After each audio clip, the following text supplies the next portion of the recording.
Muy buenos días.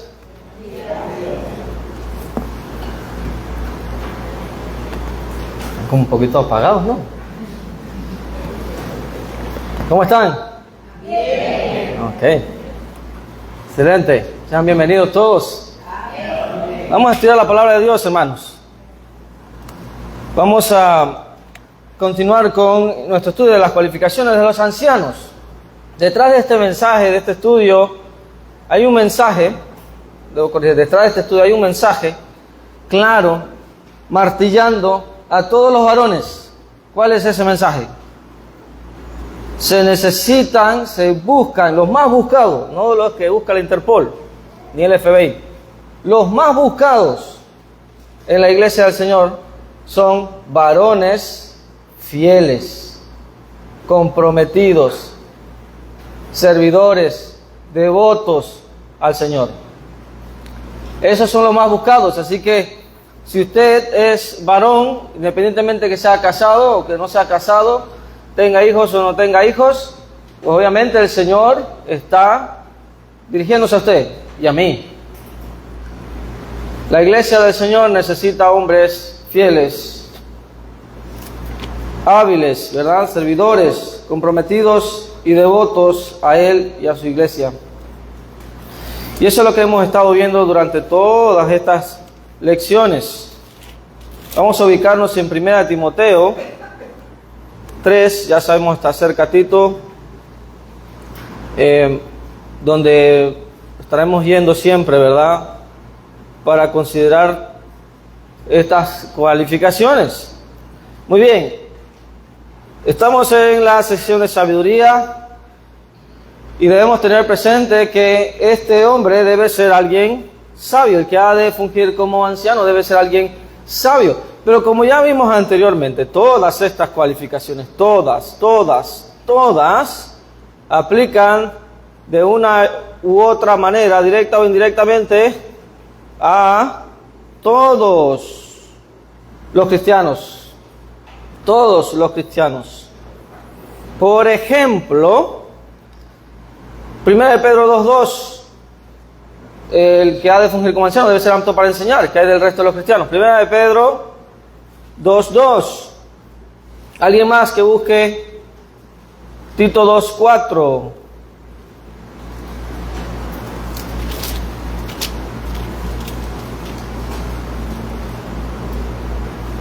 Primera de Pedro 2:2. Desead como niños recién nacidos la leche espiritual, no adulterada, para que por ella crezcáis para salvación. Es muy claro que todo cristiano debe buscar crecer en el conocimiento de la palabra de Dios. Al hacer eso, esa persona es capaz entonces de enseñar a otros. Esto es así, es la base de lo que estamos hablando.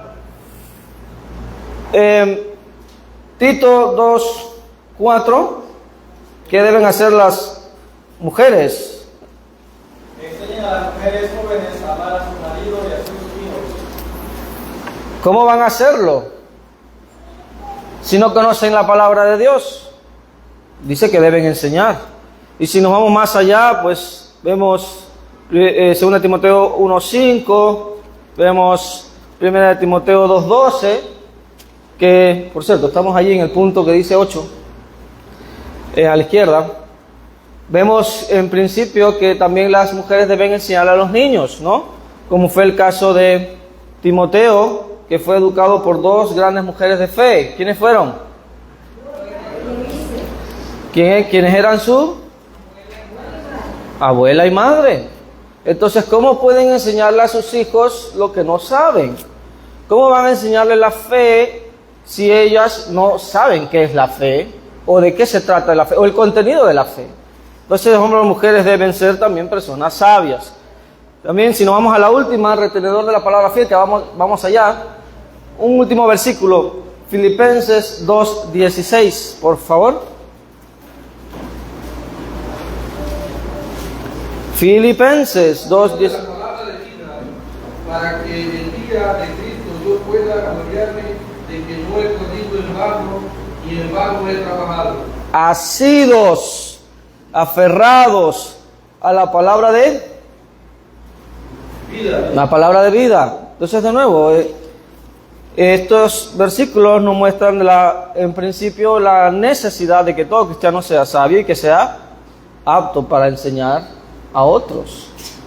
Y aplica igual para la gran comisión.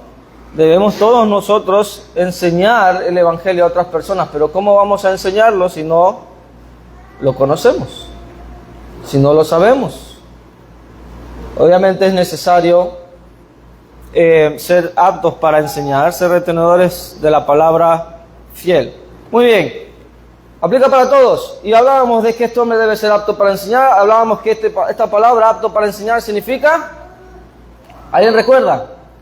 ¿Qué significa la palabra apto para enseñar? Recordemos que viene del término griego, un solo término griego, didacticón, así es. ¿Y qué significa? ¿Cómo? Ser didáctico. Bueno, no. ¿Cómo? ¿Hábil para qué? Hábil para enseñar. Eso es lo que decíamos, ¿verdad? Que debe ser alguien hábil en la enseñanza. Hablábamos que este hombre entonces debe ser capacitado para esa tarea. Debe ser un estudioso de la palabra de Dios. Debe ser alguien también que conoce de historia, de hermenéutica, de interpretación, saber distinguir entre lo bíblico y lo no bíblico, de entre lo verdadero y el error. Debe ser alguien que haga uso apropiado del lenguaje y de las palabras, que utiliza diferentes técnicas de comprensión y persuasión, como preguntas, ilustraciones, comparaciones, etcétera, etcétera. Y llegamos a este punto donde quedamos, ¿verdad? Que este es nuestro máximo ejemplo de alguien hábil en la enseñanza, que es nuestro Señor Jesucristo. Él fue el maestro por excelencia, fue el predicador por excelencia. Y no porque a los ojos de aquellos días era la persona más académica, no. Ya veíamos en principio que obviamente ayuda mucho que varones pasen por una escuela de predicación, pero no es un requisito. Jesús no pasó por una escuela de predicación. Jesús no pasó por una escuela rabínica de alto nivel como sus enemigos, como sus opositores. Ahora, no podemos caer tampoco en el extremo de decir no hay que ir a una escuela de predicación, que eso sería un horror fatal. Porque esa es la conveniencia bíblica hoy más eficiente para poder ser aptos para enseñar. Recordemos también que Jesús, luego de su bautismo, ¿qué pasó? Luego de su bautismo, ¿qué pasó? Cuando salió de las aguas, ¿qué ocurrió? No. Así es. Y él recibe el Espíritu Santo, obviamente por ser deidad, en todo ese esplendor. Obviamente que cuando hablaba, no hablaba solo como hombre, hablaba como Dios. Entonces hay una gran diferencia, ¿verdad? También en ese sentido. ¿Ok? Muy bien, pero veamos ese ejemplo de nuestro Señor Jesús. Primero, una de las cosas que resalta de él como maestro excepcional era que enseñaba con autoridad. Vamos a leer Mateo 7, 28 y 29, por favor. Mateo 7, 28 y 29.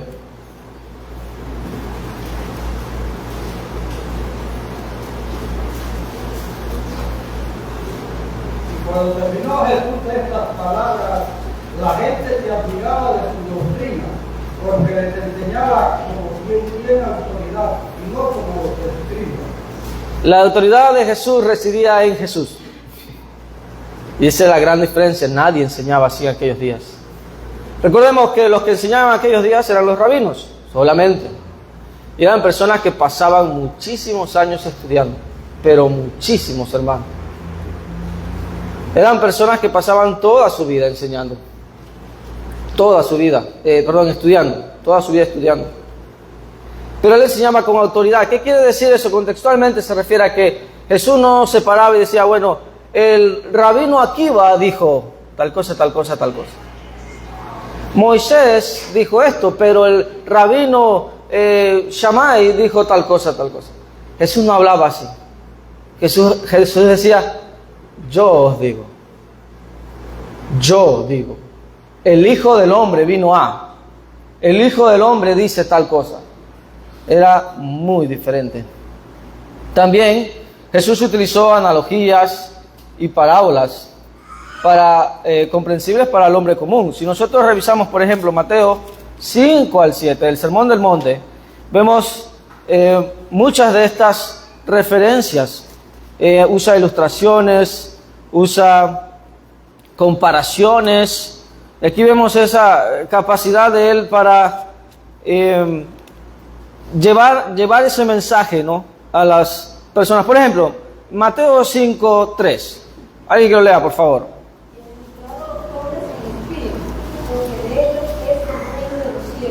¿Qué usted cree que eso llegaba, cómo llegaba eso al corazón de la audiencia común de Jesús? Los pobres en espíritu. Ese era un aliciente porque obviamente en aquellos días la mayoría de las personas eran pobres. Se podían sentir, ¿cómo se dice? Identificados, gracias, identificados. Obviamente que la pobreza que habla ahí es en espíritu, en esa necesidad de Dios. Una de las cosas que le recordaba al pueblo, la necesidad de Dios, era la necesidad física que pasaba. Hermanos, aquellos días eran bien duros. El gran peso de los impuestos romanos no era como los que tenemos hoy. Les robaba la vida a las personas, perdían sus propiedades, las pocas pertenencias que tenían por la muy pesada situación tributaria de aquellos días. Era horrible. La pasaban muy mal. Entonces Jesús utiliza esa realidad, obviamente física, para dar una realidad espiritual. También, por ejemplo, podemos leer el versículo 13, un versículo que conocemos muy bien, Mateo 5:13. Ilustraciones de la vida diaria para hacer llegar su mensaje. Vosotros sois la sal de la tierra, pero si la sal se desvaneciere, ¿con qué será salada? No sirve más para nada, sino para ser echada afuera y hollada por los hombres. La sal, de uso diario. Y mucha de esa sal venía del Mar Muerto, que de hecho es el lugar más salado del mundo. Ahí nada se puede hundir por lo salado que es. Y no hay vida, no hay peces ni nada en ese mar por lo salado que es. Y ellos sacaban la sal de allí, de superficies también rocosas, y había sal que sacaban que no era salada. Era curioso. ¿Y qué hacían con eso? La tiraban a los caminos para ser hollada, pisada, pisoteada. ¿Qué está haciendo Jesús allí? Una ilustración de la vida diaria para demostrar lo que deberían ser sus seguidores. ¿Ya ven? Otra de las cosas que hacía Jesús siempre era también comparar. Comparar. Con esto ya podemos avanzar al siguiente aspecto. Por ejemplo, aquí hay muchas comparaciones que él hace en el Sermón del Monte con la ley de Moisés. Entonces dice, básicamente, Moisés dijo esto, o oíste que fue dicho esto, refiriéndose ya sea a la ley de Moisés o a la tradición rabínica. Dos fuentes diferentes. Y luego dice Jesús, pero yo os digo, la autoridad, comparándose por encima de la tradición rabínica y la ley de Moisés. Por ejemplo, Mateo 5:31, por favor, y 32. Aquí vemos cómo Jesús legisla sobre el matrimonio y sobre el divorcio. Mateo 5:31 y 32. También fue dicho, cualquiera que repudia a su mujer, debe carta de divorcio. Pero yo digo que el que repudia a su mujer, a no ser por causa de fornicación, hace que ella adultere. Y el que se casa con la repudiada comete adulterio. Muy bien, ¿qué tenemos aquí? Una referencia a la ley de Moisés. Si usted lee Deuteronomio capítulo 24, 1 en adelante, ahí vemos cómo Dios, bajo la ley de Moisés, legisla el divorcio. Antes de Deuteronomio 24, excepto por Deuteronomio 22, que menciona una que otra cosa, no existe el divorcio. ¿Ok? No existe. Dios lo legisla bajo la ley de Moisés. Jesús dice, también fue dicho, cualquiera que, Deuteronomio 24, básicamente, ¿ok? Pero ¿cómo comienza el versículo 32? Pero yo os digo, y luego da una causa, una excepción que no existía históricamente en aquellos días. ¿Ya ven? Comparación, y luego por eso decían, pero este hombre enseña con autoridad. Él no se refiere a Moisés, no se refiere a los rabinos, no se refiere a... Él dice, yo digo. Entonces ven, comparaciones, ilustraciones, y dice yo, ¿no? Entonces aquí vemos obviamente que él es el maestro por excelencia, el perfecto predicador, ¿no? Y sobre todo también que Jesús enseñó con el ejemplo. Vamos a ver un ejemplo de su ejemplo, valga la redundancia. Juan 13, 13 al 15, por favor. Juan 13, 13 al 15. Sobre todas las cosas Jesús enseñó con el ejemplo, mostrando de esa manera humildad, paciencia y un profundo amor por las almas. Y esto es impresionante lo que vamos a leer aquí. Ya lo conocemos, pero es impresionante. Cuando nosotros entendemos quién es Jesús, es el creador del universo, es el Dios todopoderoso. Y vean lo que hace aquí. Vosotros me llamáis maestro y señor, decís bien, porque lo soy.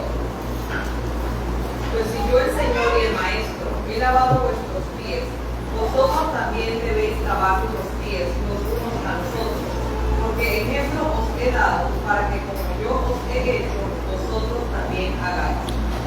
¿Qué hizo Jesús allí? Lavó los pies a los discípulos. ¿Recuerdan cómo reaccionó Pedro? Pedro era un personaje interesante, ¿verdad? ¿Cómo reaccionó Pedro? ¿Recuerdan? Primero se acusaba y después quería lavar con... Que lo bañara todo. Porque le dice Jesús, si no dejas que te lave los pies, no tienes parte en esto. No, Señor, láveme todo completo entonces. Dice Pedro, que entendió. Dice Jesús, yo como maestro le he lavado los pies, les he dado el ejemplo. ¿Qué tenían que hacer los apóstoles? Lo mismo que hizo el Señor. Servir humildemente a todos, sin excepción. A todos. Y Él enseñó con el ejemplo, es lo que vemos aquí. ¿Le lavó los pies a Judas? Estaba a escasas horas de traicionarlo y le lavó los pies. Es el maestro por excelencia, porque enseñó, como vemos, con autoridad, utilizando analogías, parábolas, comparaciones, pero sobre todo con humildad, paciencia y un profundo amor por las almas. Ahora, como decíamos, Jesús no pasó por un entrenamiento rabínico como sus opositores. Nótese esto, quienes después de los 13 años estudiaban rigurosamente por muchos años a los pies de algún maestro.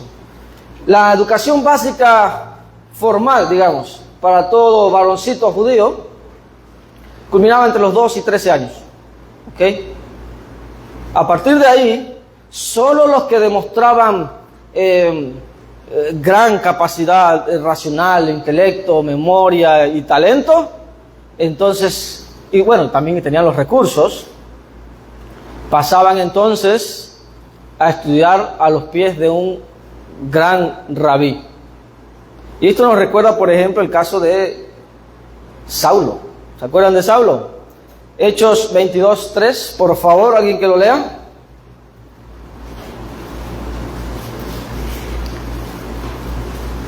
Hechos 22:3. Yo de cierto soy judío, nacido en Tarso de Cilicia, pero criado en esta ciudad, instruido a los pies de Gamaliel, estrictamente conforme a la ley de nuestros padres, celoso de Dios, como hoy lo sois todos vosotros.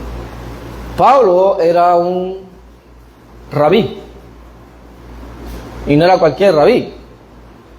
Fue entrenado, capacitado por uno de los más grandes rabinos que ha habido, de hecho históricamente, hay muchas referencias sobre Gamaliel, que hablan obviamente de esa fama, de esa autoridad que tenía él. Pablo estudió a los pies de Gamaliel.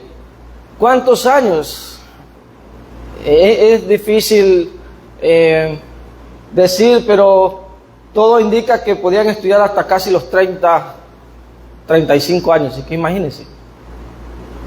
¿Cuántos años estudiaba? Mucha memorización, entre otras cosas. Entonces, cada vez que leemos en los evangelios a estos escribas, fariseos, tengamos en cuenta que no eran personas que ayer habían leído un capítulo de la ley de Moisés, no. Eran personas muy, pero muy cultas en cuanto a la ley. El problema con ellos era el corazón, evidentemente. Pero no todos eran así. Hay ejemplos, por ejemplo, de quienes no eran así. ¿Alguien recuerda? En el Evangelio según Juan hay dos, y ya lo hemos mencionado. Nicodemo se convirtió en seguidor de Jesús al final, pero se convirtió. ¿Quién más?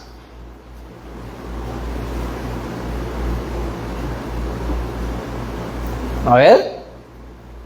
Esto es preguntas básicas, a ver. Lectura básica. ¿Qué otro? Vamos a ver, una pista. Acompañó a Nicodemo. Si recuerdo bien, acompañó a Nicodemo. Sí, Juan 21, creo. Acompañó a Nicodemo a embalsamar el cuerpo de Jesús.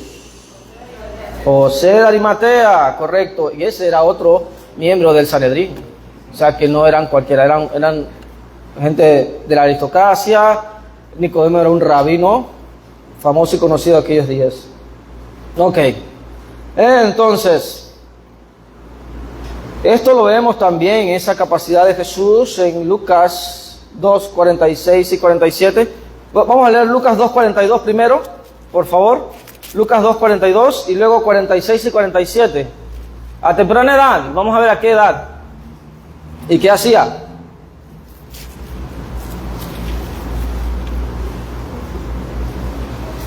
Y cuando tuvo 12 años subieron a Jerusalén conforme a la costumbre de la fiesta. Ok, ¿cuántos años tenía? Más o menos a esa edad terminaba la educación formal. ¿Qué hacía Jesús? Versículos 46 y 47. Y aconteció que 3 días después le hallaron en el templo sentado en medio de los doctores de la ley, oyéndoles y preguntándoles. Y todos los que le oían se maravillaban de su inteligencia y de sus respuestas. 12 años. Esto nos dice mucho, ¿no? Para nosotros, padres, con nuestros niños, a los 12 años, ¿qué saben nuestros niños? ¿Qué conocen nuestros niños sobre Dios?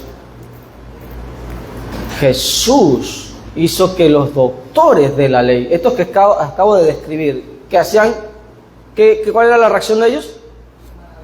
Se sorprendían de su inteligencia. Eso dice mucho, dice muchísimo. Muy bien, entonces él es nuestro gran ejemplo de hábil en la enseñanza. Dedicó su vida al estudio también de la palabra de Dios. Y obviamente también como Dios hablaba con autoridad. Muy bien. Apto para enseñar, pero también debe ser retenedor de la palabra fiel. Tito 1:9, vamos allá, por favor, Tito 1:9. Tito 1:9. Retenedor de la palabra fiel, tal como ha sido enseñada, para que también pueda exhortar con sana enseñanza y convencer a los que le contradicen. Muy bien, dice que debe ser retenedor de la palabra fiel. Vamos a comenzar con esta frase, ¿no? Este versículo, hermanos, explica aún más el apto para enseñar de 1 Timoteo 3:2, porque nos da más detalles, ¿ok? Y dice que este hombre debe ser alguien que se aferra firmemente, retenedor de la palabra fiel. Se aferra, eso quiere decir retenedor allí, que se aferra firmemente a la palabra de Dios. ¿Ok? Dice a la palabra. ¿A cuál palabra? ¿A cuál palabra? La palabra fiel. La palabra fiel. No a sus opiniones o sus ideas preconcebidas, sino a la palabra fiel. Aquí tenemos esa palabrita, ¿verdad?, que estábamos estudiando aquel día. La palabra fiel, leal. Tal, dice, como ha sido enseñada.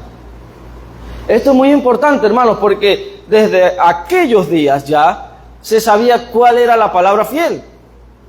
Hay muchas denominaciones hoy que dicen, no, es que la revelación es progresiva y el Señor, Dios reveló al pasar de los siglos muchas otras cosas. No. Ya había palabra fiel en aquellos días.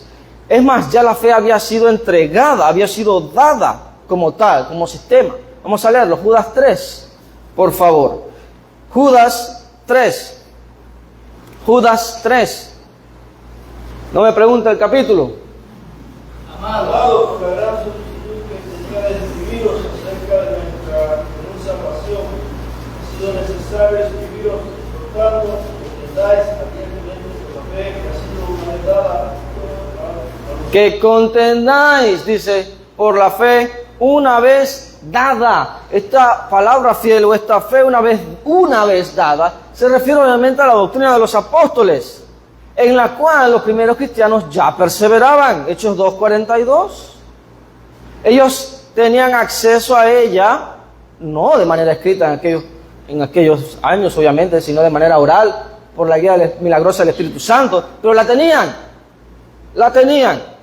Muchos de esos varones, maestros, predicadores, profetas, eran Nuevos Testamentos andantes. Adicional que tenían a los apóstoles, que guiaban también a la iglesia. Entonces, ya la tenían. Sabían cómo distinguirla entre la palabra fiel y la palabra infiel, ¿no? Entonces, este es el punto aquí. Ellos debían conocerla. Sin adiciones, extracciones, ni erróneas interpretaciones. Debían ser retenedores de esa palabra fiel. Ahora, la única manera en la que alguien pueda lograr esto hoy, recordemos que hoy no tenemos los dones milagrosos. No tenemos los dones milagrosos. 1 Corintios 13:8 dice Pablo que iban a cesar, hablando en el primer siglo iban a cesar. Y la evidencia indica que a la muerte del último apóstol, aquellos que únicamente podían pasar los dones milagrosos por la imposición de las manos, pues obviamente ya no podían ser transmitidos estos dones. Se mueren los apóstoles, ya no hay quien los transmita. Cumplieron su propósito hasta que se completara la revelación escrita, que sabemos históricamente que luego muchas de estas cartas fueron copiadas y distribuidas en el primer siglo por las iglesias. Entonces, la única manera en la que puede alguien lograr esto hoy es estudiando. No se obtiene milagrosamente, ni solo con las buenas intenciones. Así que hablamos de alguien estudioso de las Sagradas Escrituras. Hablamos de alguien que sabe oír, sabe escuchar. Hablamos de alguien que sabe que no lo sabe todo. Hablamos de alguien que no se cree un sábelo todo. ¿Por qué? Porque nunca dejamos de aprender. Ese es el camino de la sabiduría. Siempre escuchar, siempre estar atentos, siempre evaluar, siempre analizar. Vamos a leer unos pasajes que nos hablan de esto. Proverbios 1:7. ¿Alguien, por favor? Proverbios 1:7. ¿Alguien más? Proverbios 18:2. ¿Y algún tercero? Proverbios 26:12. Repito, Proverbios 1:7, Proverbios 18:2 y Proverbios 26:12. Nunca dejamos de aprender. Proverbios 1:7. El principio de la sabiduría es el temor de Jehová. Los insensatos desprecian la sabiduría y la enseñanza. Ok, ya ven, ahí está el camino de la sabiduría. El primero es el temor a Jehová y luego dejar que esta palabra, obviamente, llega a nuestros corazones. ¿Pero qué hacen los insensatos? Desprecian, ¿qué cosa? La sabiduría y la enseñanza. Pero este hombre que ha de fungir como anciano debe ser alguien sabio. No debe despreciar, ¿verdad?, la sabiduría, sino más bien estudiarla, ¿verdad?, a comprenderla cada vez más. Muy bien. Proverbios 18:2. No toma placer el necio en la inteligencia, sino en que su corazón se descubra. Ok, fíjese esto. Esto es un clásico de la antigüedad. Léalo de nuevo, hermano, por favor. No toma placer el necio en la inteligencia, sino en que su corazón se descubra. ¿Entienden lo que quiere decir esto? El necio no escucha, él necesita decir, hablar. No es que esto es así. No escucha, solo quiere expresarse, ¿me explico? ¿Cómo dice la primera parte nuevamente? No toma placer en la inteligencia, no escucha, no recibe, cree saberlo todo, entonces solamente el placer de él es hablar, es decir, así, esto es así, ¿me explico? Ese no es el espíritu y la sabiduría según los proverbios. Hay que saber, obviamente, de escuchar, recibir también, porque no dejamos de aprender, ese es el principio. Proverbios 26:12.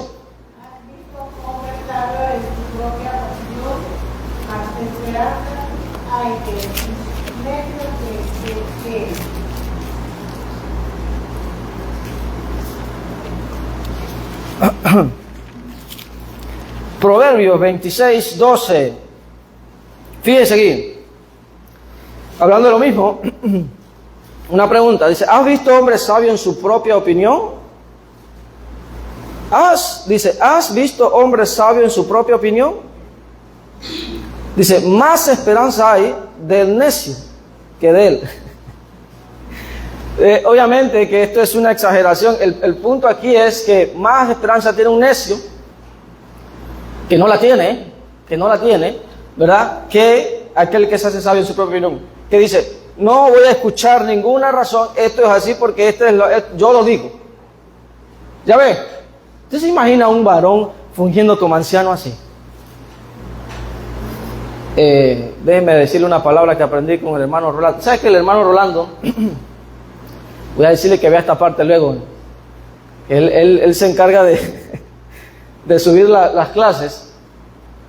El hermano, usted sabe, el hermano Rolando tiene un culto tiene un vocabulario muy avanzado, el hombre es muy culto. Entonces aprendí una palabra con él, recalcitrante. Esa es la persona que se hace sabio en su propia opinión, alguien recalcitrante. No le voy a definir, usted la va a aprender ahora y la va a buscar en el diccionario, ¿verdad? O sea, alguien que cree saberlo todo, pues en otras palabras. Entonces obviamente los ancianos no deben hacer así. Recordemos la actitud de Jesús. Pese a ser el creador del universo, se arrodilló a lavarle los pies a Pedro, Juan, Jacobo, etcétera. Humilde. Muy bien, entonces, no hay atajos. Se requiere también, obviamente, además de conocimiento, un buen corazón para servir como anciano. Y los dos van a la par, hermanos. Jamás el Nuevo Testamento pone el conocimiento como el estándar para todo. No, es conocimiento y luego el corazón. Porque el corazón obviamente es que va a demostrar si realmente conoce. Porque va a tener una actitud humilde, servicial y de fe. Y esto es lo que necesita la iglesia. Es lo que vemos una y otra vez, ¿no?, con todas estas cualificaciones. Es Dios diciéndole a los varones en la iglesia, necesitamos varones conocedores de la palabra de Dios, pero con buen corazón también. Servidores fieles. Entonces, como decía, cuando esto se complementa, vamos a tener a hombres que van a saber distinguir entre la palabra fiel, que es la que tenemos, ¿verdad? Palabra fiel, esa es la cualificación. Y la palabra infiel. ¿Hay palabra infiel? ¿Existe palabra infiel en este mundo religioso? Claro que sí. Claro que sí. Entonces, ¿cómo va a poder este hombre distinguir una cosa de la otra?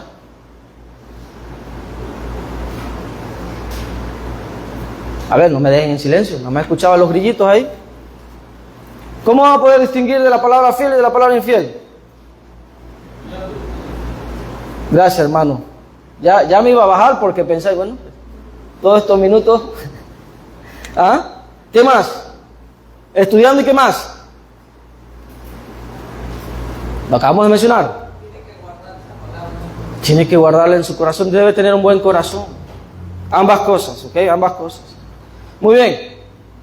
Se logra entonces estudiando y teniendo un buen corazón, cultivando un buen corazón. Entonces, si es un retenedor de la palabra fiel, fíjese lo que va a ocurrir. Vamos de nuevo a Tito 1:9 y ya con esto terminamos. Alguien que lo lea nuevamente, por favor. ¿Cuál va a ser la consecuencia si alguien es apto para enseñar, si alguien es retenedor de la palabra fiel? Tito 1:9.